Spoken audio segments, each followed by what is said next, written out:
All right, friends, welcome back to another episode of SpiritYOUality. I am so excited to have my friend Kristina Hart here to share some laughter and some wisdom as well. So yeah, Kristina, thanks for hopping on here and chatting with me. I appreciate it. Yeah, I'm so glad to be here. And we go way back, actually. Way back. Yes. The world would probably not know this, but your brother was one of my groomsmen. Yeah. Pretty, Oh, I pretty forgot that. Yeah. special. I just remember us Yes. getting Korean barbecue together. Me, you, and Oh my God, Rachel. When I you were, forgot about that. yeah, That's and you right. were going to YWAM or going back or something. And I Oh had yeah. left, or I was still in it, but I was home. Yes, It's yes. That's another like when you world. were figuring out if we wanted to become missionaries. Uh-huh. So anyway, before we dive into all of that, why don't you tell these wonderful listeners of ours, who are you Yeah. and what are you up to? My name is Kristina Hart, and I live in Nashville. I was born in Los Angeles. My roots Hello. are there. Yep. And I am a content creator, comedian, writer. I started off in the internet world as a Christian dating blogger and was cute and witty. Started maybe 8 years ago. And then naturally deconstructed and am now very much just not that anymore. I think I'm more of like a political and social commentary person and still trying to figure all that out. So, yeah. So tell me a little bit about that process. Like, I know I alluded to it, but Mhm. I'd love to get to know a little bit of your upbringing, what led you to YWAM, like missionary, Yeah. like exploring that, and then starting a blog, Mhm. RIP to blogs, I because that know. used I to be loved hot. that little vlog. Totally. But yeah, anyway, I'd love to hear some of the evolution of Kristina. Yeah. My parents are Iranian. My mom passed away 10 years ago, but my mom was Muslim and she converted to Protestant Christianity through the televangelist, essentially Benny Hinn. So she was very much a convert and went to Israel with him, got baptized in the Jordan River with him, went to crusades. And I, at 6 or 7 years old, became a Christian. And then we went to our Protestant church in town. And actually, it was led by a woman. So I did not know that women were not allowed to be pastors until I was like 25 in YWAM, or not really even YWAM, but in church, evangelical church culture after, where I heard for the first time. I was like, wait, what? I was very much brought up Protestant. And then my dad, he's a scientist. So he leans Buddhist, agnostic. And clearly that marriage didn't really work out. And I'm very close with my dad. But I went into YWAM after college. So I went later. And I felt like I was just fulfilling everything that I was meant to be. My mom was so proud of me. And then I studied the Bible in a fake seminary, but it was hard, okay? Called SBS.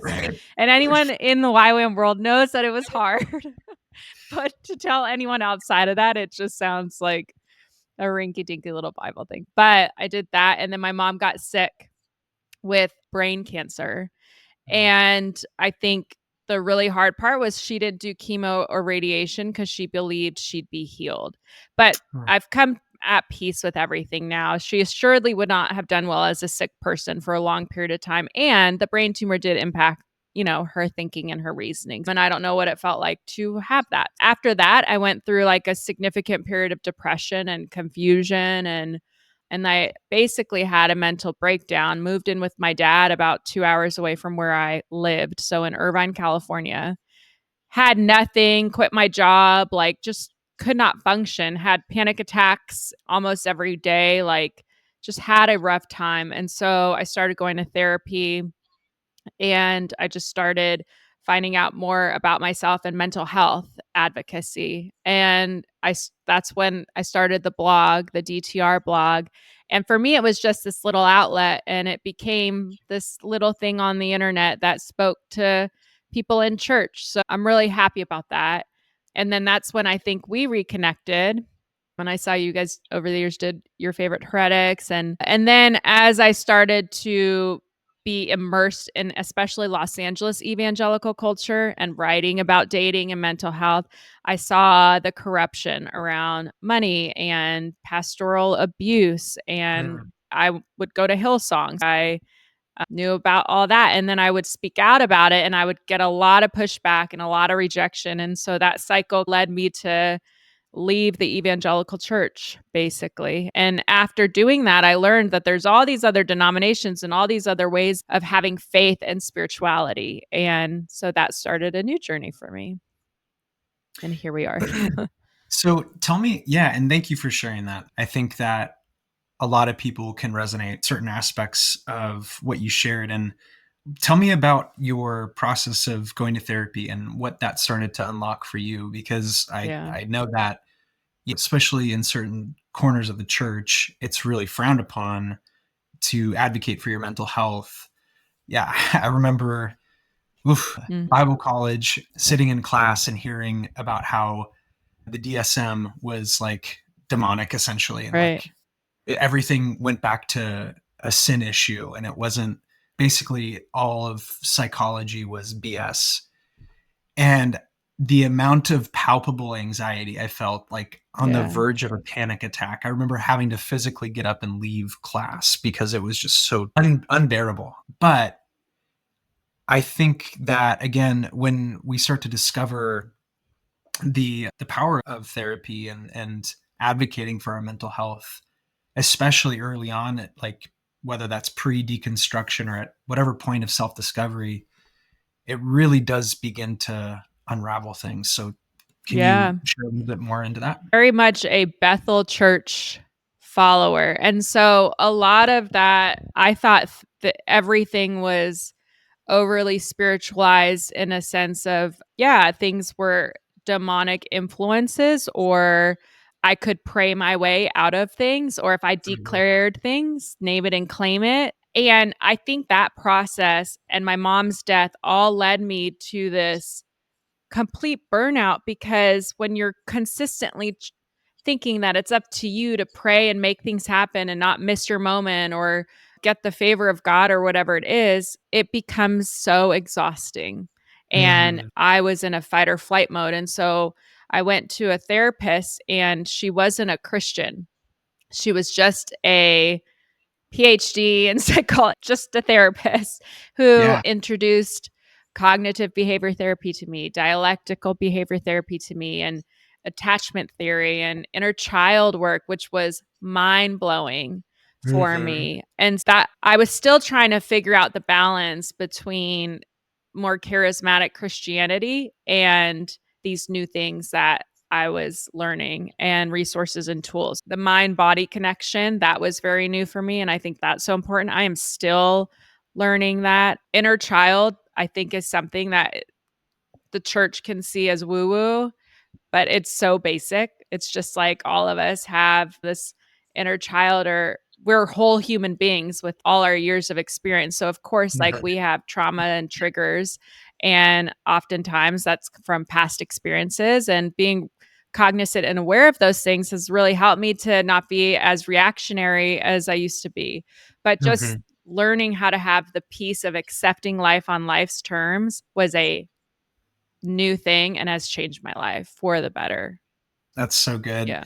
I really resonate with that too. When I was introduced to internal family systems, which kind of mirrors that inner child work, it really helped me to understand that these parts of us call for are love and acceptance. And I still, to this day, I'm realizing how the messaging that we received in our upbringing within evangelicalism in particular, and having to unpack religious trauma and things of that nature, has caused us to relate to ourselves a lot through shame and self-judgment, rather than that acceptance and unconditional love that we can practice. And that, I think, personally, I used to believe that it's like beating myself up more would lead to transformation and change, because like somehow that would make God happy, that I would punish myself, or I need to like scrupulously inspect every corner and crevice of my heart to make sure there wasn't any hidden sin, right? To not give the devil a foothold. Right. and how much anxiety I had all the time.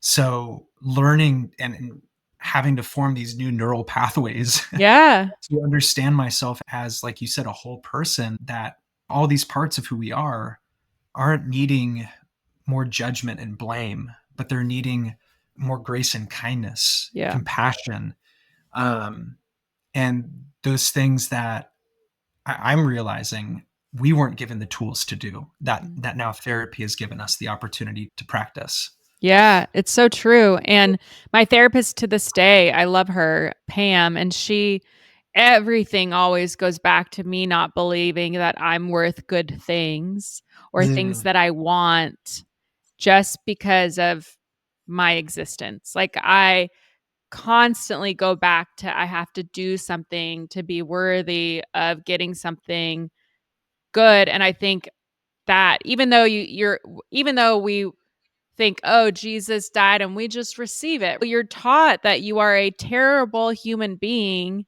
worthy of nothing, and Jesus died and now you're worthy of everything. And that right, in my head computes to I am a POS and I'm not worthy of anything. And thank God Jesus died for me because I would be worthless without it. And right. that shame piece just really hinders me.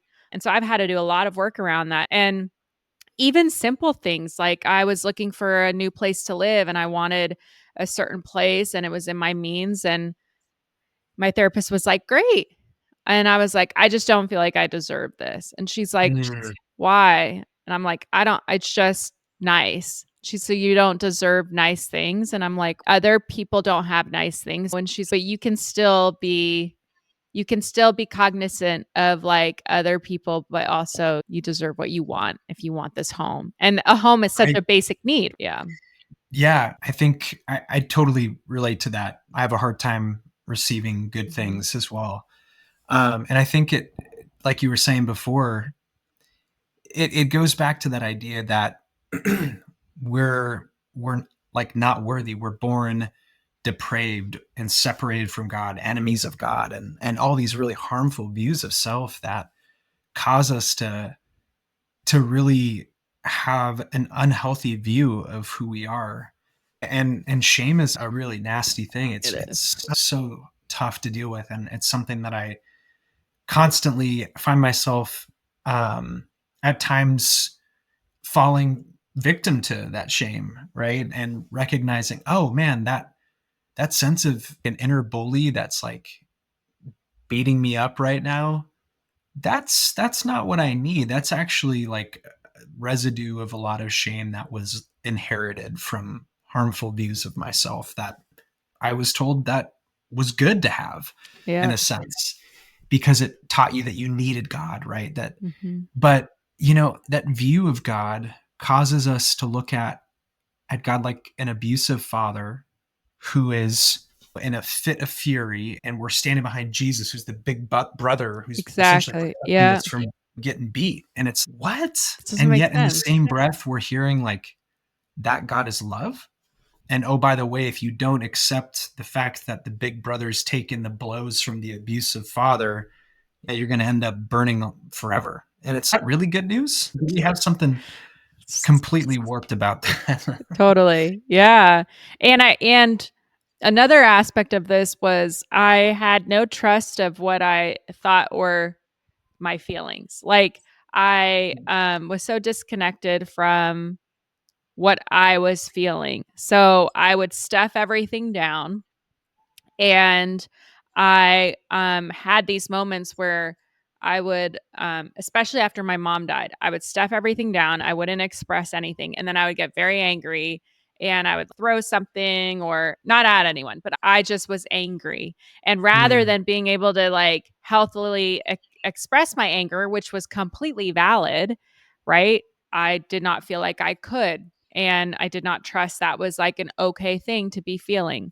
So another part of the journey was learning what am I feeling, expressing what I'm feeling, understanding that a feeling is not going to kill me because I was terrified of grief and of sadness because I thought it was going to destroy me. And then I learned, oh, you just feel it and then it passes. Yeah. So those were all pretty life-changing revelations for me. Yeah.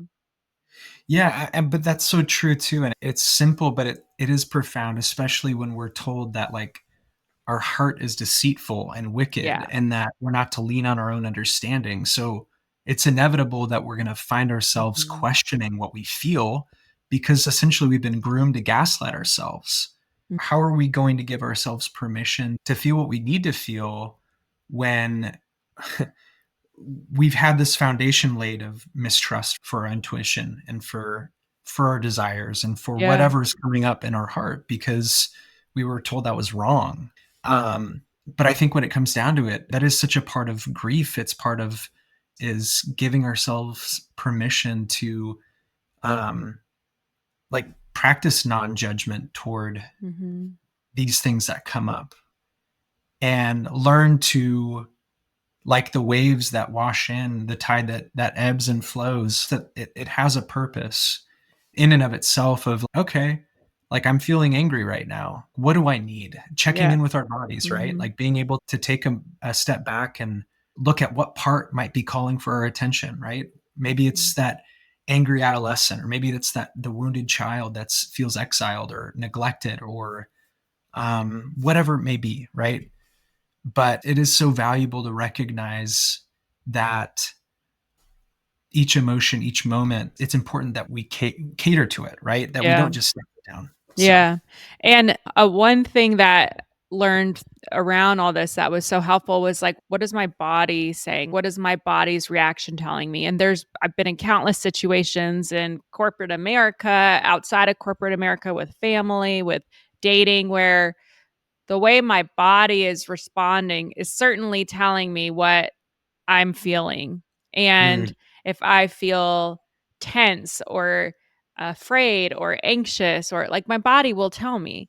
But if you believe that your body is a terrible thing and you should not trust it, then mhm. you're out of whack with all of that. And so realigning that just healed so much in my life. And now I'm like, oh, that, like, if something happens, like, I had a situation at work where I felt uncomfortable, and I was like, "Is it me or is it?" And then I was like, "How does my body feel?" And I was like, "Oh, I do not feel good." And I'm like, I'm not the problem." Like, That's so huge. yeah, and if it was like 10 years ago, I would have no concept of checking in with myself. I would.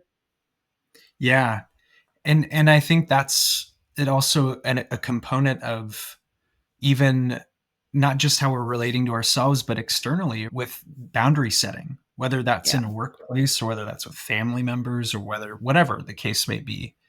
That's something that's super hard that I came to realization recently. I'm like, oh my God, I really don't understand boundaries. I thought I did, Mhm. but like in practice, I realized that like I've been operating in like serious cognitive dissonance, Oh. but like understanding that paying attention to what's coming up, like you said, checking in allows us to be able to not only listen to what's coming up, but be able to take the appropriate action, right? Okay, I need to speak up for myself. I need to advocate for myself, or I need to withdraw from the Mhm. situation. I need to be mindful of certain spaces that don't protect my peace. So, yeah, I think that's really valid. Yeah. And man, I had something off of what you were. I don't remember. Sorry. Happens to me all the time. Don't worry. I am curious too. So, tell me about how comedy began to play a role in your Yeah. process of self-discovery, of even just as a creative outlet. I never planned on being a comedian or a comedy writer in any way, shape, or form. I think I was always just like sarcastic and people found me funny, but it was not part of my planned trajectory. So when I would write on the blog, the DTR blog, there were times I had a very undercurrent of humor.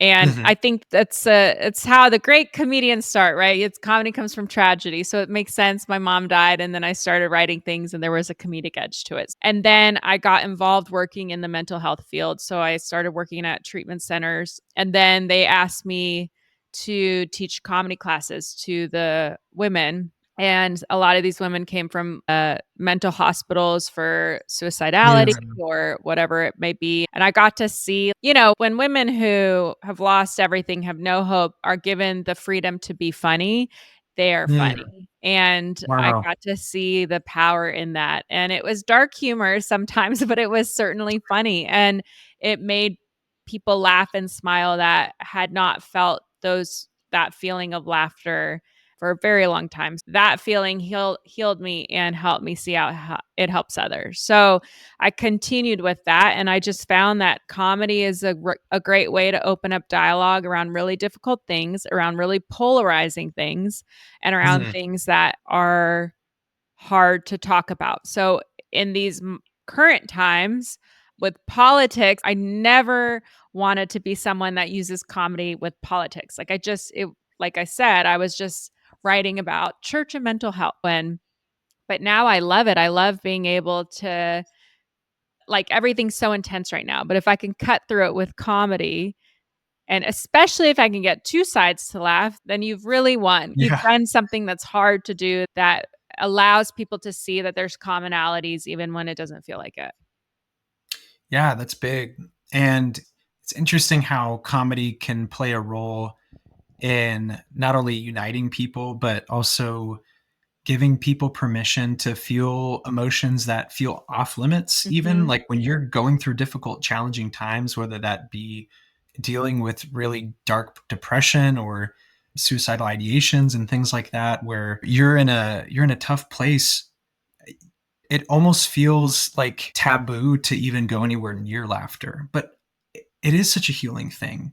It's necessary. It's such an integral part of life to be able to have that. So it's neat that you are able to tap into that and take part of your pain and be able to alchemize it into something that brings laughter to yourself and to other people. Thank you. Actually, talking to you, I forgot that I did that. I forgot that I did comedy at those treatment centers. And I live here in Nashville and I work in marketing. And so it's incredibly unfulfilling, but it pays the bills. And what I wanted was to be a therapist when I came out here. But I did find I'm much better. I'm good in crisis situations, makes sense from my past. And I'm good with people, but I'm more of a facilitator than like a one-on-one therapist. I tend to say the wrong thing sometimes, which makes it funny, but it's not necessarily great in a one-on-one therapy session. But anyways, I did not have the money to go back to school and I needed to be able to create a life for myself, and comedy was not doing that. Content creation is great, but that we know it doesn't do that either. So unless you're doing OnlyFans. Exactly. Which former purity culture kid could definitely probably do well on there. But in fact, I know of do you? Creators that, yes. But oh man, maybe I'll think about it. But anyway, so I went back to marketing, which is like what I originally did, and it's great, but it's so unfulfilling for me. I spend a lot of time on social media anyways, and I'm trying to think, okay, what can I do that will help me feel that purpose fulfilled again? Because the internet's not enough for me, and maybe I should pursue doing comedy again at the treatment centers or something like. Yeah, no, I feel that at times where it's like, is this it? Yeah. Like what, there's something more. And in fact, that's what led to me starting the podcast, was feeling like, man, something's missing from my life. I don't have this sense of a why or a purpose, or that I'm sharing what I feel like I'm meant to share with the world. And yeah, I think it's good to lean into that. It's uncomfortable, but it's oftentimes, at least for me and other people that I've spoken to who've sensed a similar thing, it's a catalyst that leads us toward making a much needed change. So yeah, I know for me, one of the things that has held me back, and maybe you can relate to this or not, but because so much of our upbringing was like finding God's will and like praying, like, I was just going to say I that. need to hear from the Holy Spirit. Yeah. And oh my God, what if I don't choose? What if I don't listen to what God's saying right now and I make the wrong? There's so much pressure on decision making and doing things that there's an immense fear of failure, hated like failure if we step out of line and all the things that could go wrong, right?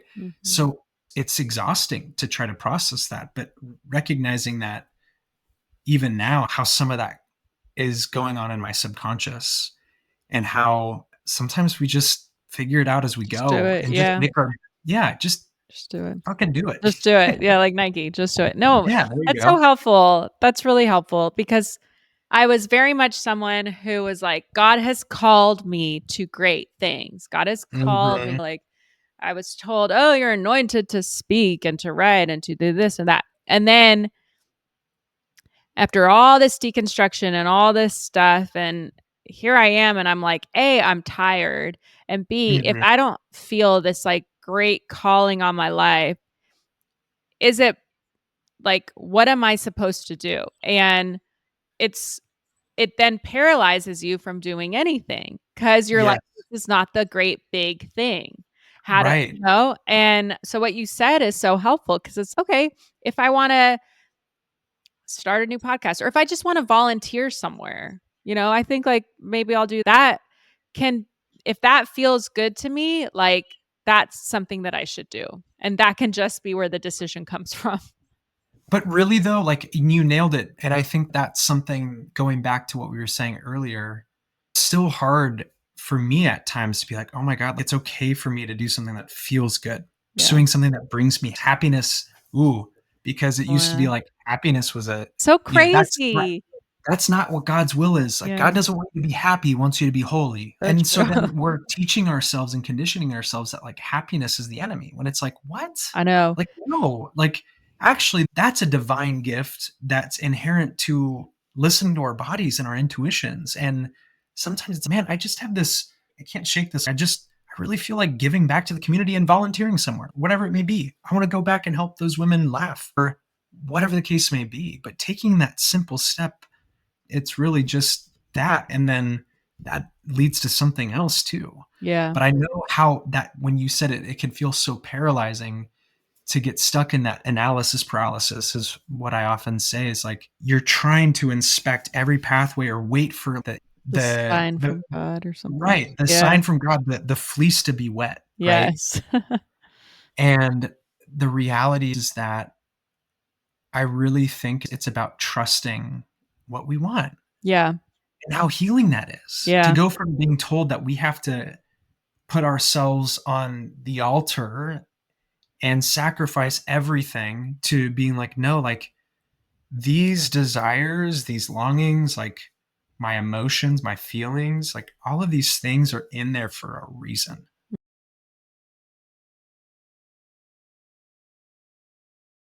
It's good Mhm. giving to pay attention to those things. That's where I like put my hand over my heart and I'm like, I give myself permission to be happy today. Like I have to That's good. actually say that because if I sometimes if I don't give myself permission, I fall into all of that. And it's just consistently reminding myself, no, I'm not like I don't have to abide by all of those things that I did for so long. And I think that's why it's crazy because I'm in my 30s and I just now feel like for the first time I'm learning how to live happy and not just because Jesus died for me. Because people Right. would say that. They're like, you should be happy. Jesus died for you. And you're like, shit, I don't feel happy. Now I'm even more deprived because I'm Yeah, not you even feel worse. happy that Jesus You're died for right. me. I'm even more terrible. So just going back to the basics. Okay, I give myself permission to be happy today. I don't have to feel guilty about that. Yeah. Yeah. Yeah, that's so good. I'm going to hold on to that as well. And I think it's a good practice to adopt, because then you're training yourself to look for things that bring you happiness throughout your day. I can't think of the principle, but there's some, I don't know if it's a theory or whatever, that like you find what you're looking for essentially, right? Yeah. So if you're saying like, I give myself permission to be happy today, like before long, you're probably going to start looking out for things that are gonna, as Marie Kondo would say, spark joy, Yeah. right? What's gonna spark the joy? What's gonna bring the happiness?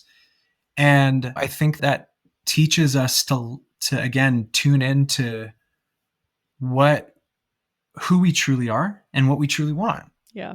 And again, I think spending so long in a system that essentially teaches you to fit a particular mold Mhm.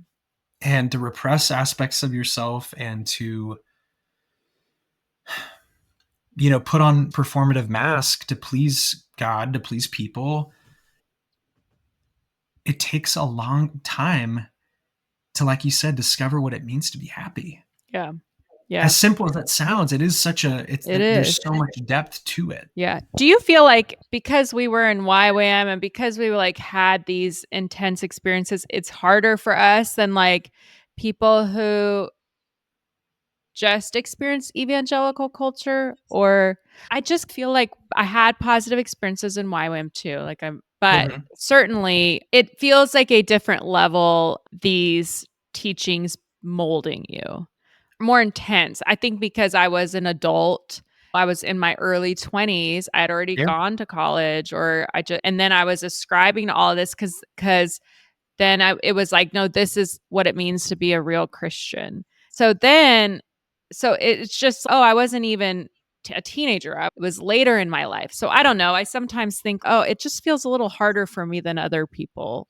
I think to an extent, and I think a lot of people who deconstruct, if you look at the similarities, Yeah. there's a trope that it's like, oh, well, they just wanted to go and sin and just do whatever they wanted to do. But it's actually, if you look across the board, a lot of people that you talk to, it's that we chose to take our faith seriously. Yeah. We chose to live it Yeah. out and to just give our entire selves and our entire lives to this thing. And it was because of that It's so true. that everything began to fall apart. And I think it's necessary and it's a valuable and real inevitability for those who choose to be honest and have a sincere faith. And not to say that anybody's intentionally trying to deceive themselves if they haven't deconstructed, but I do think that That is so true. it's like going from moving through things with the light off versus switching it on and Yeah. being able to see everything for what it is. And you're like, Yeah. oh my God, I can't unsee this. I I can't. know. No, that's really helpful. I was always more intense than other people in general, right? Oh, Like, I think like yeah. people who pursue, I don't know, whatever, like just creative things, you tend to put your whole heart into everything. I certainly put my whole heart into my faith, and I think that's why it just imploded because I would sit there and try to analyze and figure out, like, my mom died because of this, like, I had this dating experience, but my brain can't seem to relax, so let me um figure out the best way the Bible says to be able to have peace. And that was not working, And you're just like, okay, now what? And so deconstruction is the natural progression of freedom of thought, of being. I don't know how Mhm. like the best way to say it, but that's what it felt like. That I think you said it perfectly. I think the thought that's rumbling around in my brain is that you have to lose your faith to find it. You have to really, to quote Jesus, even, you have to lose your life to save it, to find it, right? Yeah. And it's this idea that we let go of all these ideas that were so certain and Mhm. absolute.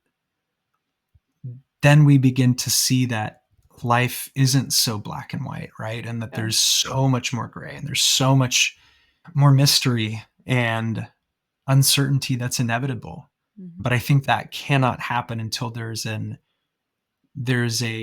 sense, a dying of that faith, Yeah. you Yeah. know? And a lot of evangelicalism, like you said, is black and white, but it's like systems of control, and having a spiritual faith outside of that, and believing in Jesus, it like the freedom that comes from letting go of the binary thinking and embracing the mystery and just not knowing for sure anything.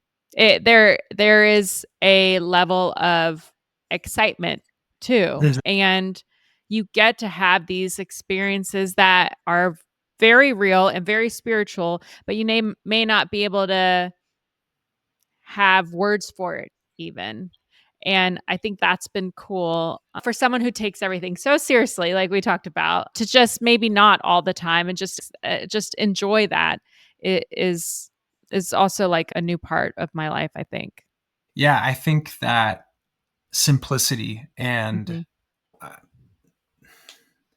I was talking to somebody who was going through the beginning stages of their deconstruction, and they were talking about how things felt so high stakes. Yeah. And that description has stuck with me because I find it really a really good way of putting it, that so much of how we viewed the world and viewed God, faith, belief, all that stuff was very high stakes. If we got it wrong, it's like we were taking this exam that Yeah. if we get it wrong, well, you flunk and you're going to burn for it It's forever. So so intense. good luck.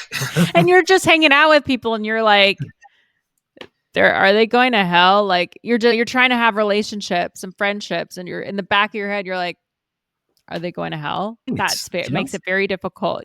Yep. And then essentially every friendship with somebody who's not saved becomes like this. How do I fit the sales pitch in here? Yeah. As if they don't already know what you think. But yeah, it makes love and relationship forced in a lot of ways, can cheapen it because there's an underlying agenda. Mm-hmm. Whether or not you want there to be one, there still is. And I Mm-hmm. think that, again, it's really hard to love somebody when you have a very narrow definition of what that means, and how often we heard like speaking the truth in love. I got to speak the truth, brother. That's what it means to be loving. I got to offend you if it means saving your soul from hell. Right. No. Right. Oh, I did think of what I was going to say before. It's very codependent behavior. That's what I was going to say. This thing of saving everyone around you and being so concerned with other people and not yourself, or if someone else is really sad or grieving or angry at you and you're trying to convince them that they shouldn't be. It's very codependent behavior. Like you just want them to be happy so you're comfortable. Like all of that goes back to that. And so it's like a mild mental illness. Shoot. Yeah, no, that's well put too. I think about a lot of the ways that I dealt with enmeshment growing up and how that affected, again, going back to the whole boundaries conversation, how it affected how, I view relationships as being very codependent and feeling like unless I'm taking care of everybody else, that I'm not going to be loved, or whatever the case may be. Hashtag Enneagram for anybody who's a person. But anyway, all of that to be said, it is very true that on the other side, deconstructing from a lot of that way of approaching things, it is recognizing where we start and stop and being conscious of our capacities and recognizing it's not our job to fix ourselves, because there's nothing to fix. We're not broken or flawed. But also, we don't need to save anybody. We don't need to fix anybody. Oh, it's so great. Show up and offer presence and be a friend. And certainly someone will someone is certainly capable of expressing their needs to you or their wants to you. You don't have to figure it out. And yeah, I resonate a lot. So these days, what's the stuff you mentioned, the political sort of discourse and ways that you're talking to that? Obviously, we're in this pivotal time leading up to an election. Yeah. What sort of ways are you getting that creative outlet itched, if you will, or scratched, however you say that? Yeah, I did want to say one thing also before is I actually I worked at a rehab, but I started attending these groups called ACA, which was Adult Children of Alcoholics and Dysfunctional Families. And it's a 12-step meeting, and it's anonymous, but a lot of people in it come from high control religious family backgrounds. And simplifying, like the 12 steps is a spiritual practice, and simplifying everything to a higher power significantly helped my journey. So I just want to say that, just because I think what you said about simplifying things, it really changed my life, and I was able to have a true spirituality without it being so complicated. Thank you for sharing that too. Yeah. I think, you know, it's hard when everything falls apart and unravels with our faith and feeling, now what? Like, can't, do I put it back together? And so we're searching, right? But having something like 12 steps that so many people have found healing Yeah. and support through, like, that is very important, I think. Yeah. And I know another aspect of deconstruction that's really hard is losing community. Yeah. So having something like that to Mhm. share with other people who have gone through very similar things on an intimate level is really precious. Yeah.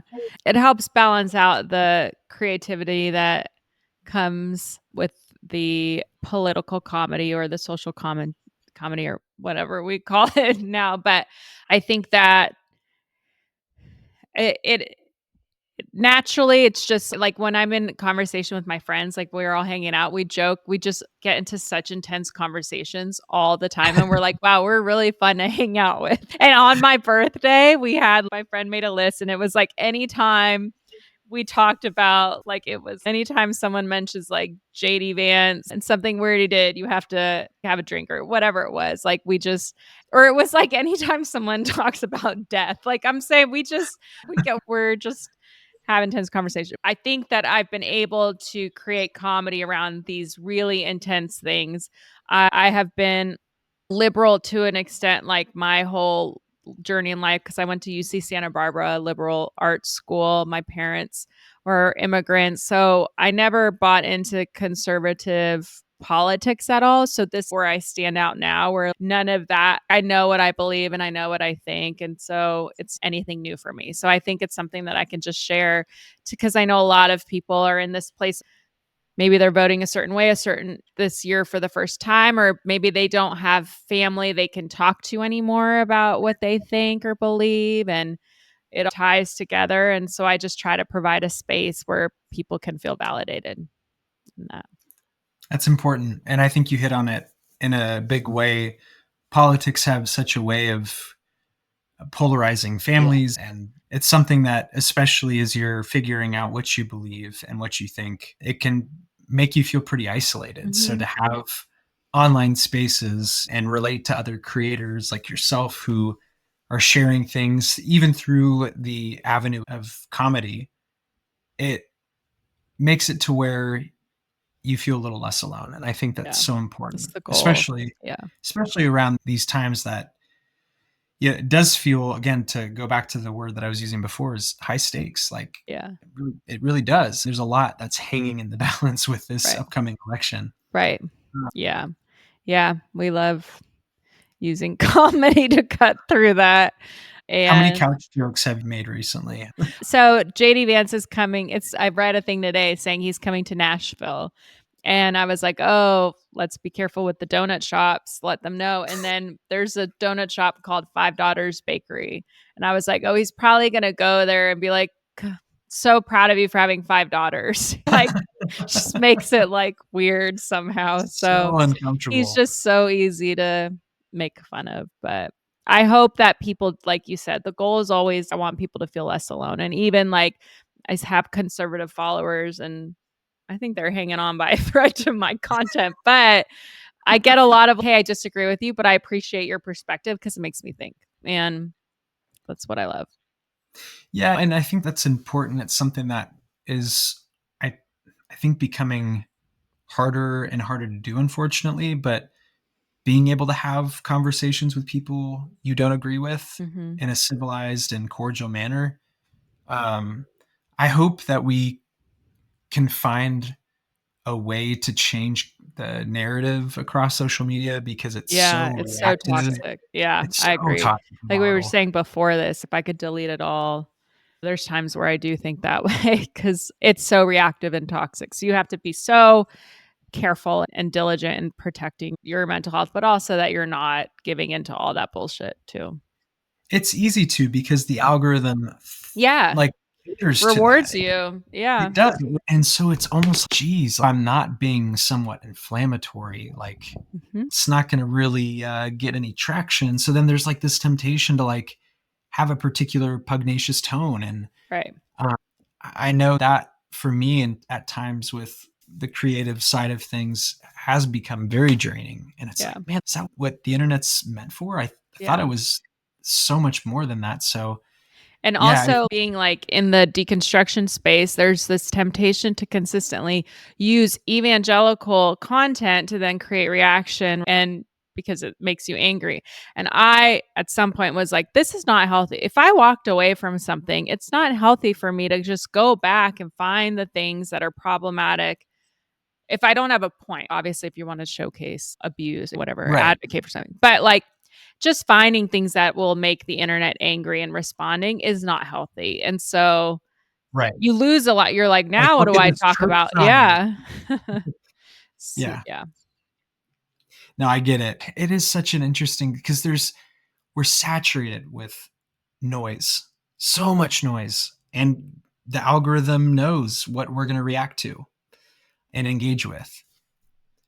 So how do we take measures to protect ourselves, like you said, and advocate for our mental health, being able to still find the pockets of good? Because honestly, I have some of my closest friends, some of my best friends are a result of social media. So there is good still to be had from it. But at the same time, there are definitely days and weeks where it can feel like, oh my God, I am drowning in like negativity and the just, death I'm scroll. ready to punch somebody wearing a red hat. I know. Yeah, man.